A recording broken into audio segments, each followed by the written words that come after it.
नमस्कार दोस्तों, स्वागत है आपका अपने चैनल मिस्टर एसबी कॉलेज पर। जी हाँ दोस्तों, आइए आज के आउटसोर्सिंग कच्चे क्रम से जुड़ी कुछ खबरों को जल्दी से जान लेते हैं कहाँ से क्या खबर आई। तो सबसे पहली खबर दोस्तों इसी से शुरुआत कर लेते हैं। सबसे बड़ी खबर यही है आज की, देख लीजिए यहाँ पर हरियाणा के मुख्यमंत्री नायब सिंह सैनी सरकार दे सकती है प्रदेश के अस्थायी कर्मचारियों को रेगुलर करने का तोहफा। जी हाँ दोस्तों, पॉलिसी बनाने का काम अंतिम चरण में पहुंचा हुआ है। मुख्य सचिव TVSN प्रसाद ने लंबी चर्चा की है। जी हाँ साथियों, मीटिंग हुई है कल, जिसमें जो मुख्य सचिव TVSN प्रसाद हैं उन्होंने दोस्तों अधिकारियों से अपडेट लिया है कौशल रोजगार निगम के कर्मचारियों को पक्का करने के संबंध में। जी हाँ, यहाँ पर आप लोग देख पाएंगे हरियाणा कौशल रोजगार निगम में पोर्ट हुए कर्मचारी हो सकते हैं रेगुलर। तो जिनको पोर्ट कर दिया गया है उनको भी इस पॉलिसी में शामिल किया जा सकता है। बता दें आप लोगों को साथियों, यहाँ पर जो अंतिम चरण में फैसला चला हुआ है और अंत में जो सबसे मुख्य जो पॉइंट है उस पर रहता है 10 साल वाले या 7 साल वाले या फिर 5 साल वालों के लिए पॉलिसी बनानी है। वो सारी की सारी चीजें फिलहाल चली हुई हैं। और ये भी क्लियर कर दे आप लोगों को कि कुछ ना कुछ ऐसी पॉलिसी आ सकती है जिसमें 58 साल तक आप लोगों का रोजगार सुरक्षित हो सकता है। पेंशन भत्ते वगैरह आपको भले ही न मिले, तो इस तरह का कोई ना कोई प्रोसेस जो है आ सकता है। बहुत जल्द जो है आप लोगों को दिखाई दे जाएगा इस पर कितना क्या काम हुआ है। अभी इस पर जो है काम जरूर चल रहा है, इतना जरूर कह सकते हैं। आगे बढ़ते देख लीजिए यहाँ पर जिन भास्कर से अपडेट है साथियों, हरियाणा कौशल रोजगार निगम के कर्मचारियों को पक्का करने की मांग उठाई गई है। जी हाँ, PWD यहाँ पर बताया गया है B&R नरवाना के कौशल रोजगार निगम के सभी कर्मचारियों की बैठक हुई है, जिसमें कच्चे कर्मचारियों को पक्का करने को लेकर यहाँ पर दोस्तों बात की गई। बताया गया है कर्मचारी दोस्तों यहाँ पर लगभग 1.5 लाख के करीब हो चुके हैं कौशल रोजगार निगम में, जिनको पोर्ट किया गया है या फिर सीधे ही उन्होंने जो है कौशल रोजगार निगम ने अपने जो है भर्ती की है कौशल रोजगार निगम के माध्यम से विभागों में जिन कर्मचारियों को भेजा है। कुल मिलाकर यहाँ पर बता दें आप लोगों को इन सभी को 58 साल तक रोजगार सुरक्षा और पक्के कर्मचारी का दर्जा दिए जाने यानी कि रोजगार सिक्योरिटी की यहाँ पर मुख्यतः मांग कर रहे हैं कर्मचारी। तो कौशल रोजगार निगम के कर्मचारी हों या फिर अन्य विभागों के कर्मचारी हैं जो अभी कौशल रोजगार निगम में पोर्ट नहीं हुए हैं, सभी के सभी दोस्तों जो है पूरा प्रेशर बना रहे हैं, अपनी तरफ से पूरा दबाव डाल रहे हैं सरकार पर कि जरूर कोई ना कोई जो है उनको लाभ दिया जाना चाहिए। आगे बढ़ते हैं, यहाँ पर देख लीजिए पानीपत भास्कर से अपडेट है साथियों। आज IT निदेशक संघ कंप्यूटर ऑपरेटरों की वार्ता। जी हाँ दोस्तों, 16 जुलाई से हड़ताल पर चल रहे हैं जो IT प्रोफेशनल है साथियों। बता दें आप लोगों को, जिसने भी तहसील लेवल पर डिस्ट्रिक्ट लेवल पर जो रजिस्ट्री का काम करते हैं या फिर जो ड्राइविंग लाइसेंस का काम करते हैं, इस तरह के जो काम करने वाले जो कंप्यूटर ऑपरेटर हैं दोस्तों, वो हड़ताल पर चल रहे हैं पिछले 9 दिन से साथियों। पक्का करने की मांग को लेकर ये हड़ताल कर रहे हैं और इन्होंने स्पष्ट कर दिया है कि जब तक इनको पक्का नहीं किया जाता तो अनिश्चितकालीन हड़ताल इनकी रहेगी। तो यहाँ पर आप लोग देख पा रहे हैं पंचकुला में भी कंप्यूटर ऑपरेटर की हड़ताल जारी, आज भी नहीं हो पाएंगे काम। तो ऑफिसों में काम पेंडिंग है 9 दिन से। सभी के सभी कर्मचारी लगातार जो है ज्ञापन सौंप रहे हैं पक्ष विपक्ष के विधायकों को, मंत्रियों को भी उनको पक्का किया जाए। इन्होंने काम छोड़ दिया है पक्का करने की मांग को लेकर। भिवानी में भी यहाँ पर विपक्ष के नेता है या फिर पक्ष के सभी को ज्ञापन सौंपा गया है। तो किरण के आवास पर पहुंचे हड़ताली कर्मचारी, CM के नाम सौंपा है ज्ञापन। 9 दिन से कंप्यूटर प्रोफेशनल अनिश्चितकालीन हड़ताल पर। तो अनिश्चितकालीन हड़ताल पर दोस्तों चले हुए हैं कंप्यूटर प्रोफेशनल। यहाँ पर भी आप लोग देख पाएंगे कालका विधायक को जो है ज्ञापन सौंप रहे हैं कर्मचारी अपनी मांगों को लेकर। DITS के अधीन कार्यरत कंप्यूटर ऑपरेटरों ने मांगों को लेकर विधायक को सौंपा ज्ञापन।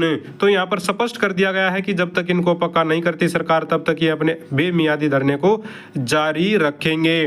दूसरी तरफ करनाल में साथियों 4 दिन से धरना चल रहा है आउटसोर्सिंग पॉलिसी पार्ट 2 के कर्मचारियों का। जी हाँ, आउटसोर्सिंग पॉलिसी पार्ट 2 कर्मचारियों की मांगे पूरी न होने तक धरना जारी रहेगा। तो इस बार तो ये सीधे आकर ही बैठ गए हैं मुख्यमंत्री कार्यालय के सामने कि भाई जब तक इनको पक्का नहीं किया जाता तब तक ये उठेंगे नहीं। जी हाँ, लघु सचिवालय के सामने किया प्रदर्शन आउटसोर्सिंग पॉलिसी पार्ट 2 कर्मचारियों ने लंबित मांगों को लेकर।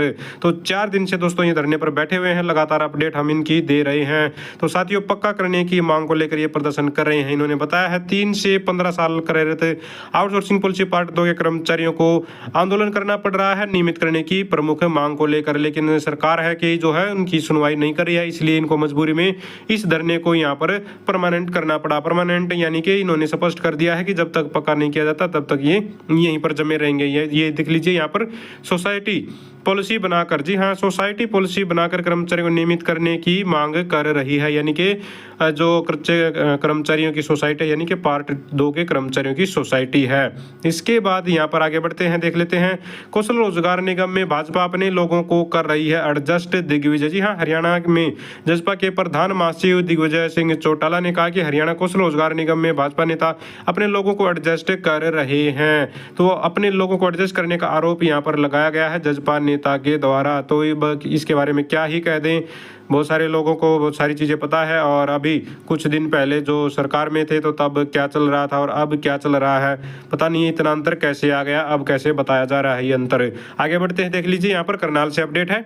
पीडब्ल्यूडी मैकेनिकल वर्कर यूनियन कर्मचारियों ने प्रदर्शन कर लंबित मांगों को लेकर ज्ञापन सौंपा है। जी हाँ, लंबित मांगों को लेकर ज्ञापन सौंपा गया है। कहा कि कर्मचारियों ने कहा कि मांगे जल्द पूरी न हुई तो 11 अगस्त को सीएम आवास का करेंगे घेराव। तो ये भी सीएम आवास का घेराव करने को तैयार हैं। 22 जुलाई से 2 अगस्त तक डीसी कार्यालयों पर प्रदर्शन करके मुख्यमंत्री के नाम ज्ञापन सौंपा जाएगा। तो 2 अगस्त तक ये लगातार ज्ञापन सौंपेंगे मुख्यमंत्री के नाम। और तब तक दोस्तों अगर इनकी मांगे नहीं मानी गई तो ये 11 अगस्त को सीएम आवास के सामने जाकर ही बैठे जाएंगे। इसके बाद यहाँ पर साथियों एनएचएम कर्मचारी आज 2 घंटे की हड़ताल पर। तो एनएचएम कर्मचारी आज 2 घंटे की हड़ताल पर रहेंगे। इन्होंने भी पिछले कई दिन से दोस्तों जो है प्रदर्शन किया है, लगातार हड़ताल की है और ज्ञापन सौंपे हैं। एनएचएम कर्मचारी भी पक्का करने और 7वें वेतन आयोग का लाभ देने की मांग कर रहे हैं। हिसार से अपडेट है साथ ही यहाँ पर खेदड़ थर्मल प्लांट के अनुबंधित कर्मचारियों ने शुरू किया पैदल मार्च। ठेकेदारी प्रथा बंद करने की मांग कर रहे हैं कर्मचारी।